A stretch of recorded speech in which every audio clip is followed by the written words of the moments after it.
Hello, this is Chidero, and today I'd like to show you how I finally have learned a way to add bling in the shape of a ring.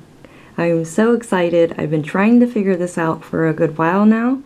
My hardest part of this was all of the other designs that I've thought maybe we could just play around with to see if it could happen. Kind of like the starburst and things like that. They're more so looped out, so it's hard to put a bead in there because you're putting your cap band in there and looping out of it. So one thing I didn't think about, which I'm going to show you today, is doing it on like a fishtail, that type of a style, which puts your bead in the middle. I've been scrunching this around, just playing with it so it's not to its full potential, but my initial idea was, to make a bling ring. So that's kind of what this is. Right now it's just sitting as a charm because we're going to just dilly-dally around and make it so you understand the looping process and how to get the beads onto the bands. And here, this one is a pink one, which I absolutely adore. It is stitched differently because these beads are smaller, which I'm sorry, I do not know bead sizes. I will post them below. They're a smaller bead, and of course with the rhinestone in the middle. So with it being that size of a bead compared to this size of the bead, there's two different looming processes that we'll go through. These are larger, so we need a larger space to loom out, and these are smaller, so we can use a typical setup of a 2-bar pin loom. So I would like to show you a couple other beads that I do have. We're going to do a couple today. So these right here are some of the beads that I do have on hand that I think are going to look really great. So these are just a typical red bead. They are the larger size bead. Each one of these sets has a rhinestone in it. It's because we need 4 beads and 1 rhinestone. This one here I thought looked awesome. It's just like a crystal. So I'm thinking, which I had just started this like 10 minutes ago, and I just kind of wanted to capture it so I didn't forget how. I thought maybe we could try to put some rhinestones on the outside of this big crystal and see if we can't make some kind of a huge, like, for real awesome ring. And these are just, and they're all like a glass cut faucet. You can get them on a string. These are the perfect ones. These have all actually come off one of my bracelets that I've shown how you can cut them up. These ones are your smaller ones, like the pink. With that being said, there's a different looming process, which I prefer the littler ones better, just because they kind of fit into that space a little bit easier. But you also have these big ones, which are gorgeous as well, and they work just fine. So in order to make one of these bling rings, we're going to use, you need 4 beads and 1 rhinestone. Of course you don't need that. You can totally use your imagination, and you can put something else in the middle of it if you don't have a rhinestone, and you can use any type of bead that you'd like. My whole goal is to show you just the process on how to put a bead, put the beads in the middle of this type of a design, and that way you can use your own imagination to see what you want to put in. So what I'd like to show you is a couple of my bead packages that I have that I wanted to use. This one here, okay, we just saw these. We're going to use them today. This was off of 1 bracelet. This is like 100 beads. This is another pack of beads that I love, but you can see they're all, they're very sparkly. These are your larger beads. Now, I did show you these over just a minute ago. As you can see, these are smaller beads. I like these ones better. They do come on bracelets that you can find for $3 to $4 at AC Moore or Michael's Craft Store of such. And we also have these larger spacer beads. Well, I don't really like to call them spacer beads because they have the small hole, but they're just a larger bead, which I did play around and come up with this. Not knowing if I really care for the color, so I kind of didn't want to put it out there yet, but whatever, we'll just put it out. It's pretty cool because, you know, it kind of does look like a little bit of a flower, or it just at least makes it, you know, it holds it. So I have a few that I've done. This one here has the diamond ball in the middle. So we can say whatever you want. We can say that these are flowers. We can say that they're a ring. I just say that they're awesome. So you can call them whatever you want right now. I like this one because it has the antique bling in the inside. I really like that one. And let's see, I've got one more. I've got like a pearl. It's like a pearl ball. So these are pretty cool. I mean, they're the amount of designs that we can incorporate these into are going to be insane. I mean, there are so many things we can do. So I'm not going to try to, you know, give you, hey, today we're going to do a bouquet, and hey, today we're going to do the ring. No, today we're going to show you how to put them on the bands, and then you guys can figure out what you'd like to do with them after that. And lastly, if you've been watching my tutorials and following me on Instagram, you can see that I will always show you how to find these rhinestones any way that I can, especially the cheapest. So these are the rhinestones that I have accumulated to date off of probably 6 bracelets. These are so very expensive. They're extremely hard to find. The only place that I have been able to find them are on already created bracelets.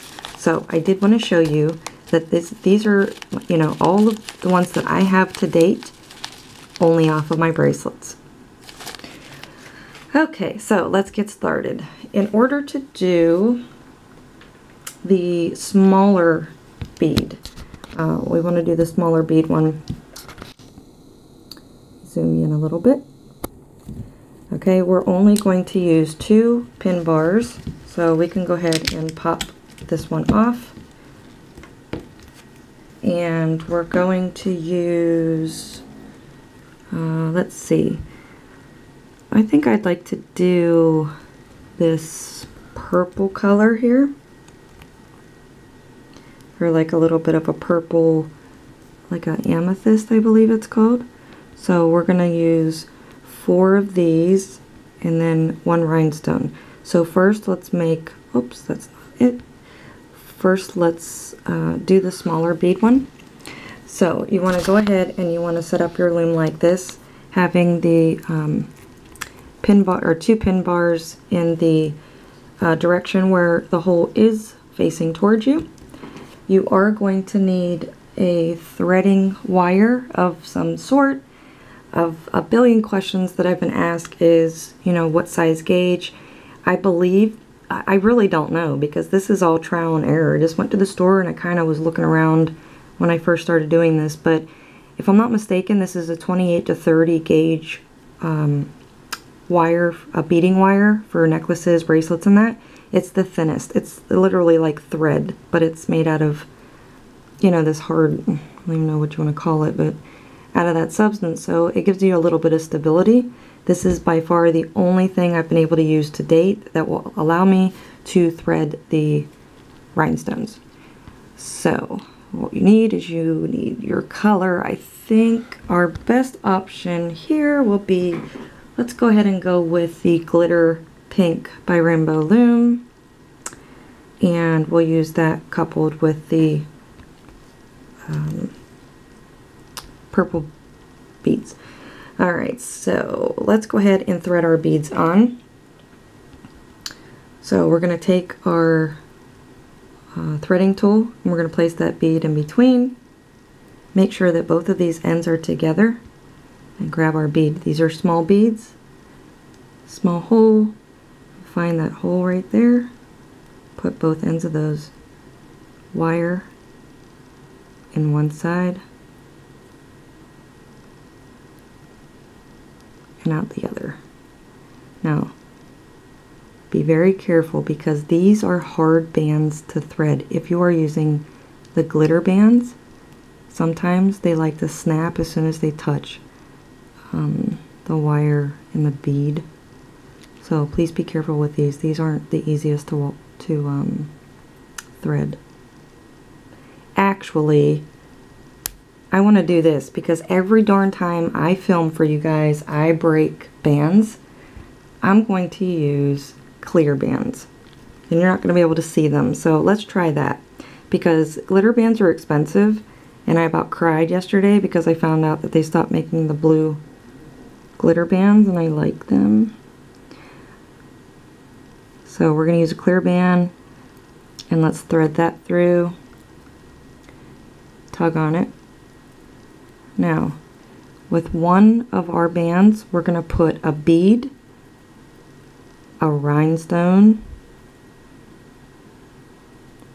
Now, these are tricky because if this being the only thing I have found to date, you got to make sure those two pieces come out that end, and you definitely line it up as best as you can with that rubber band. Bazinga. Okay, and we're going to put another bead. So we're only going to bead for each a bouquet or whatnot. We're only going to use 2 bands with beads out of that whole arrangement.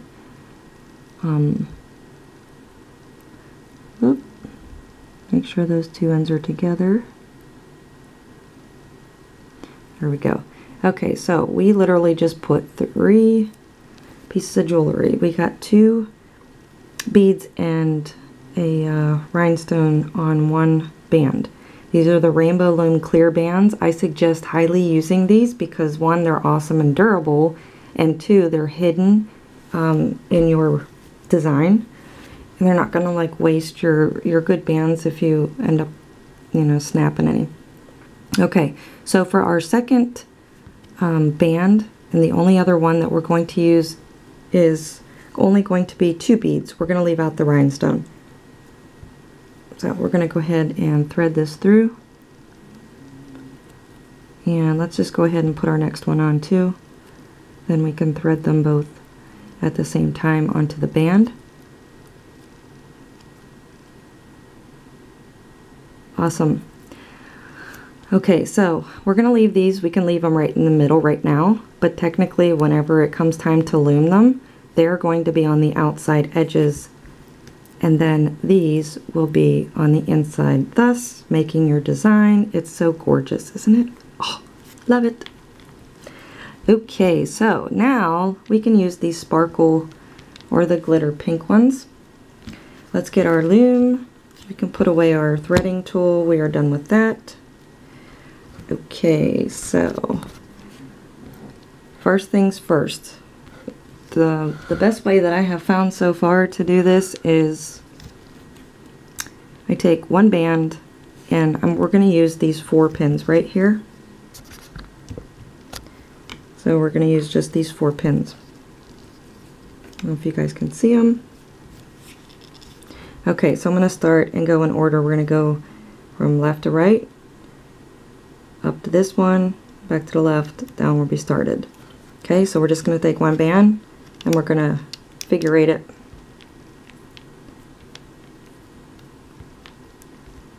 Take another band, figure 8. Excuse me. I'm going to do it like that because I wanted to show you in order. Another band, figure 8. And then we're going to come back down to the original start of figure 8. So we have 4 bands, 4 pegs. Okay, let's add another row of just normal bands in that same pattern.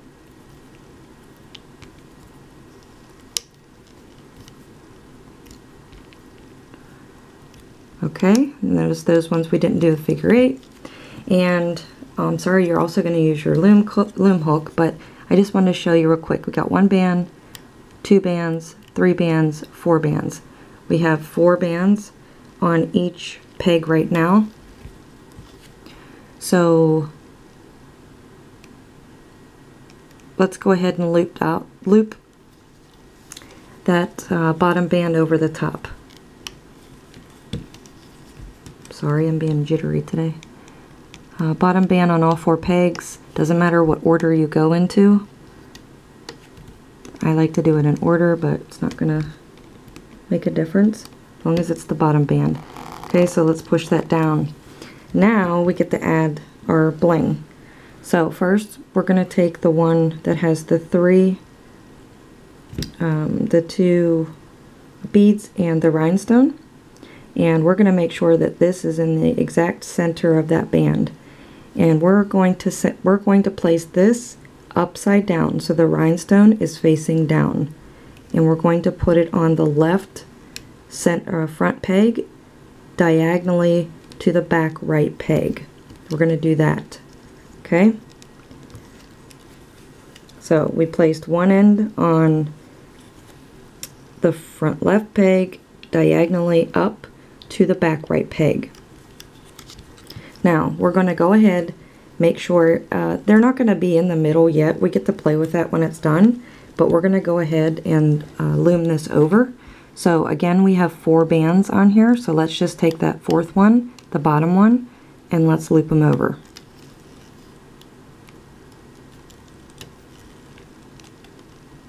Oops, I'm sorry, that's my mistake.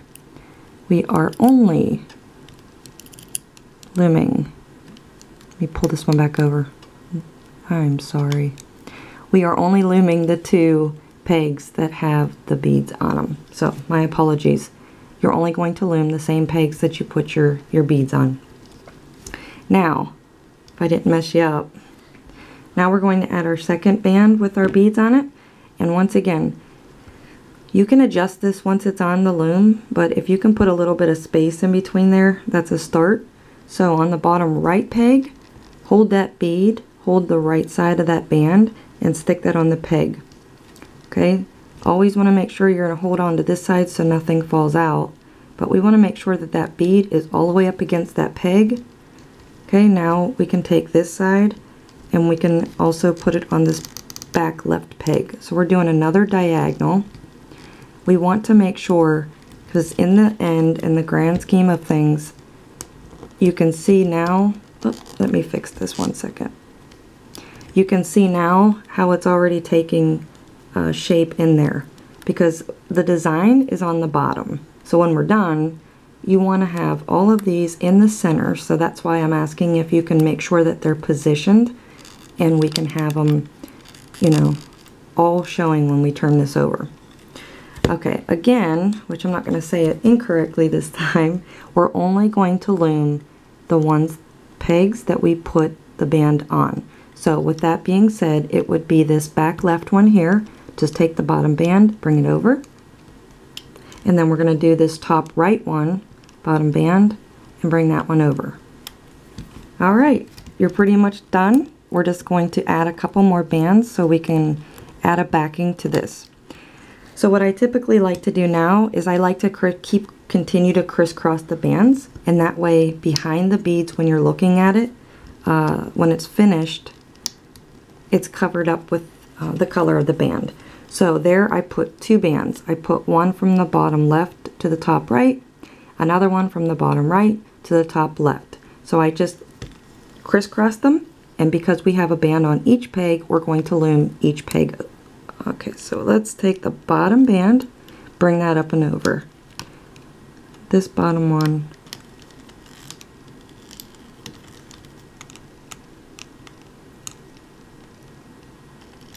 Okay, so each one of your pegs, which this one has 3, we're going to ignore that. Each one should have,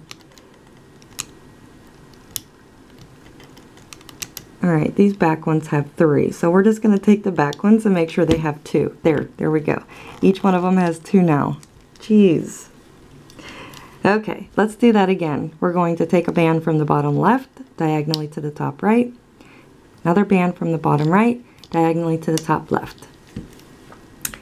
Okay, now each one of your pegs should have 3 bands on it. Let's take that bottom one, we're going to loop it over, bottom one, loop it over, bottom one, and the bottom one again.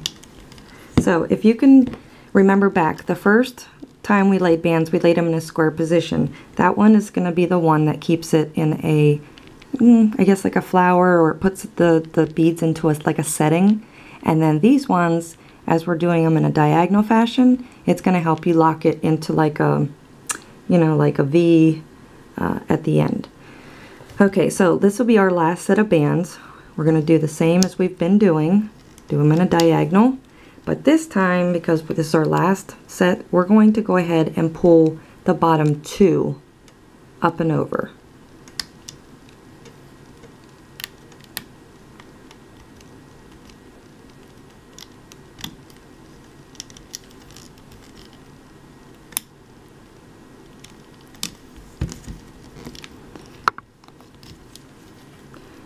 Okay, now that we have those done, let's just go ahead and pull this one up and this one up. As you can tell, my goal is to get this out on video for you so you can go ahead and do it. It's not really to show like perfection. So alright, now we're going to take the front left band and we're going to place it on the bottom or the back right peg, and that kind of crossed it over. And then we're going to take the top front right peg, and we're going to do the same, bring that over and place it on the back left peg. Okay, now we're going to take this bottom left band and pull it up over, and we're going to take this bottom right band over here, pull that one over. So all you have left here is two bands. You can go ahead and put your hook in there, grab that one, and grab this one here, and ta-da! It's so beautiful. I love it. It's so pretty. So we're just gonna play around with it. This one came out great because the beads were in the perfect position on the band, and that way, and they're clear, which it's 10 times better to use clear bands. I really wouldn't use any other band, but you can play around with this. If you want it to be a flower, obviously you just have to kind of pull on your bands and it will make it fuller looking, which I love, especially with these small bands. Oh, it's so pretty. Very, very pretty. Okay, so you can see here that the rhinestone sits up as if it's like a diamond ring, and then the side beads are like a setting, and they glisten and they sparkle. And the bottom part, which I didn't pull on, you don't have to because it's not growing, you know, like a growing bracelet, but I just make it a little bit longer than I probably have to, but I think that gives you opportunity that you can kind of do with what you want with it. So you can either C-clip this or you can slip knot it. I prefer to slip knot it. And there you go. You can finish the bottom of it and you can make a ring by adding like a single chain. You can make a few of them and we can do a bouquet of flowers, which I think would be phenomenal. So there are all kinds of possibilities that you can make something with these. Okay, I just would like to do one more. And with this one, we're going to use the larger beads, which means we need to take this middle pin bar and we want to move it to the outside. There. Oops. Oh my gosh. There we go. Okay, I'm going to go ahead and move this peg. There we go. Okay, so we're still going to use 4 pin bars or 4 pins as we did before, but we're going to use larger beads, so we're going to want a little bit more of a space in between. So we can put our looms aside and let's grab 4 larger beads. So larger meaning than the ones that we just used, so it doesn't have to be a certain size anything like that. I'm going to use these really big beads, but they're really cool. So again, we need our threading tool, and I'm trying to think what other color could use with that. I guess we could use glitter pink because it's my favorite. So I don't want to steer away from my glitter pink, but I am going to go ahead and thread it on with the clear bands. These ones are 10 times easier than putting the rhinestones on, so again, put your band in the middle of your threading tool. Make sure those ends are together. Go ahead and find that hole and put it on. This one we're just going to do the 2 beads. Put your other bead on and get them both on that band. Cool. Okay, so now we're going to put our bead, rhinestone bead on our clear band.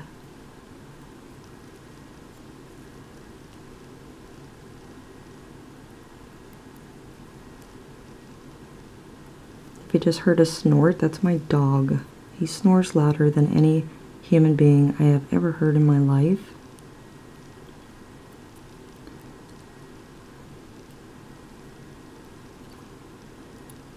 There we go. Okay, Hail Mary, full of grace, don't break my band. There we go, cool. Now let's get this one in. Awesome. Okay, so we have these 2 enormous beads in our rhinestone. Okay, so we're going to do the exact same as we did before, but we're just going to spread our pegs apart. So we're going to take a band, go from there to there with a figure 8. I'm going to go a little bit quicker because we just did this. Do it in order.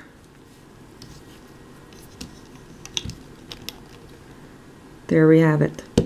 Okay, we're going to do one more row, and we're going to just do it as a plain band across, no twisting.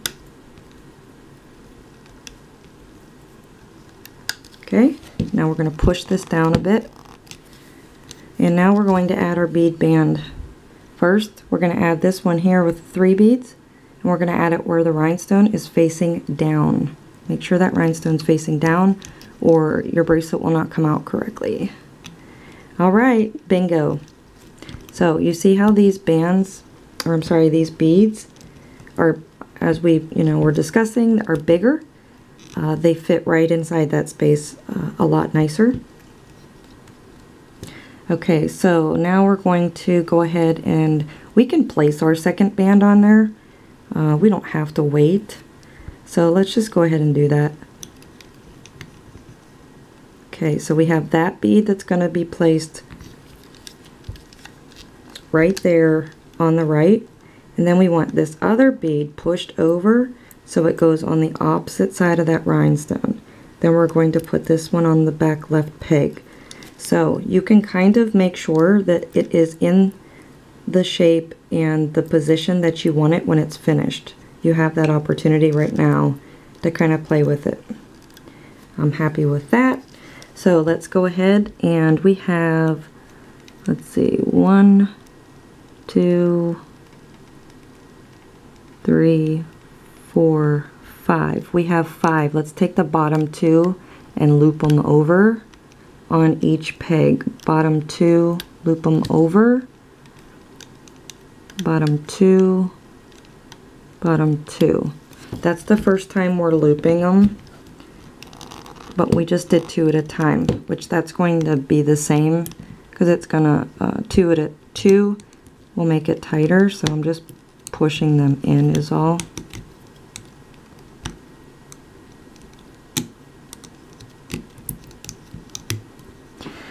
Okay, so let's go ahead and add another row of our bands, but remember this time we're going to do them in a crisscross position so we can block out the back.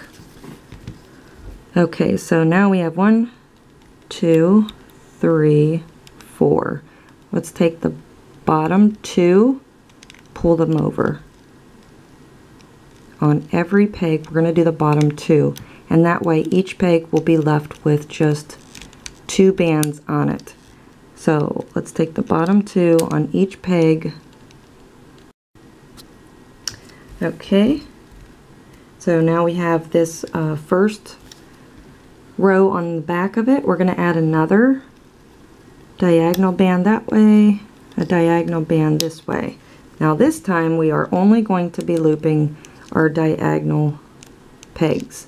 So we're just going to take the bottom band, pull that over, take that bottom band, pull that over. That bottom band we just pulled was our bead band. Alright, now we're going to go ahead on this pin. Go ahead on this pin. Now we're going to pull that bead band over and pull this bead band over. And now I'm just pushing it in. Okay, so we still have 2 bands left on each peg.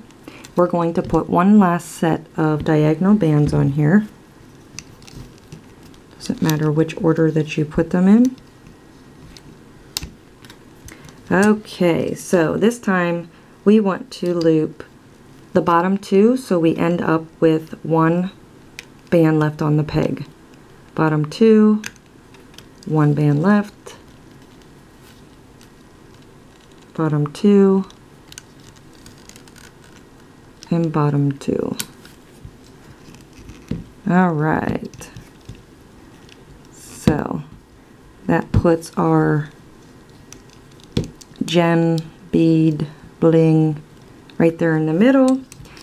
So let's go ahead and take this bottom left band and pull it to the opposite peg and do the same with this bottom right band and pull it in the back.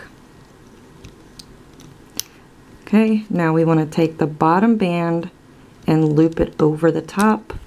Bottom band, loop it over the top. Left side, we're going to put our loom hook in and grab it. And grab the right side. Ta-da! So we can leave it like this if we want. Some people may actually like it like that. Or we can simply just take it and shape it. So first I'd like to do a slip knot back here. Then I know that it's secured.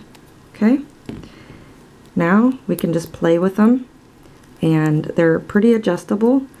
And we can make it anything we want. We can stick the bottom ones back, the beads down inside. We can stick the side ones down inside. As you can hear them crunching there together, it's not hurting them, you're just shaping. Yarn Journey, she does a fabulous tutorial on her flowers, and she tells you exactly how to shape them. This one, if I play with it long enough, it's going to bring a really puffiness out.